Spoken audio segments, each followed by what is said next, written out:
They are a treasure house of nature's superlatives. 84 million acres of some of the most stunning landscapes anyone has ever seen, including a mountain so massive it creates its own weather, whose peak rises more than 200,000 feet above sea level, the highest point in the continent. A valley where a river disappears into the burning sands of 282 feet below sea level, the lowest, driest, and hottest location in the country. A labyrinth of caves longer than any other ever measured, and the deepest lake in the nation with the clearest water in the world. That was written by Dayton Duncan and Ken Burns in their book, The National Parks, America's Best Idea, an Illustrated History. Many people say that the national parks entice wonder of the natural world and inspire every visitor to protect nature in their local and global community.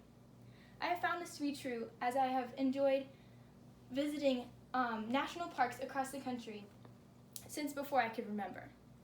Duncan in 2016 wrote, "The national parks is a glorious celebration of an essential expression of American democracy." But how do these great parks and preserves deserve such a declaration of honor? Well, it all started on March 1st in 1872. Yellowstone National Park became the first national park, and today there are more than 100 nations, contain 1,200 national parks or equivalent preserves, as stated in the U.S. National Park Service.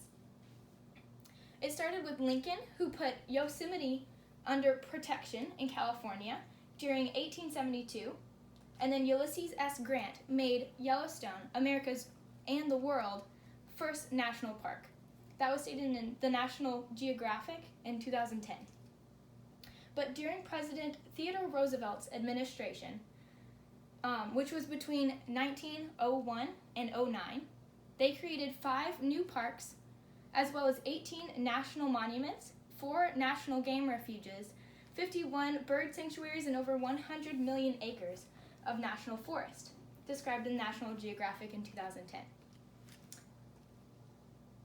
These national parks not only advance future generations of visitors, but by conserving these lands, the benefits carry even greater through national, economic, and health and well-being gains. While traveling with my family through the national parks, I couldn't help but imagine taking my children to these awe-inspiring monuments around the United States. I can't wait to show them the wonders of the world and couldn't imagine even part of that destroyed due to something preventable and man-made. Some of the natural gains, as quoted by the NPA in 2017, they state, "Together with other protected areas, they provide a backbone of core conservation areas that can be linked by conservation efforts across different tenures, supporting a diverse, healthy, and resilient environment." The NSW stated that the regional communities of particular benefit from 35.5 million people visit the national parks each year, and through this creates jobs and fuel and food for the local communities. The NPA in 2017 described the Great Barrier Reef alone attracting more than $6 billion a year in tourist spending and supports over 63,000 jobs. Some of the health and well-being gains is described as taking part in national parks and the important sanctuaries where people can take time and enjoy nature, get fit, relax, and revitalize. There are also positive psychological effects, which are described by serving to reduce stress, anger, frustration, and aggression, and providing an opportunity for social bonding, and serving a place for learning and mental stimulation, which was described in the NPA in 2017 as well.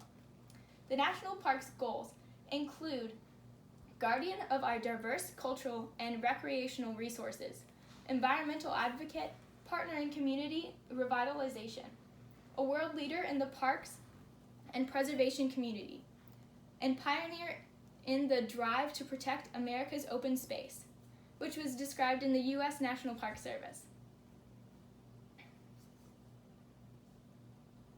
Duncan in 2016 wrote, But they are more than a collection of rocks and trees and inspirational scenes from nature.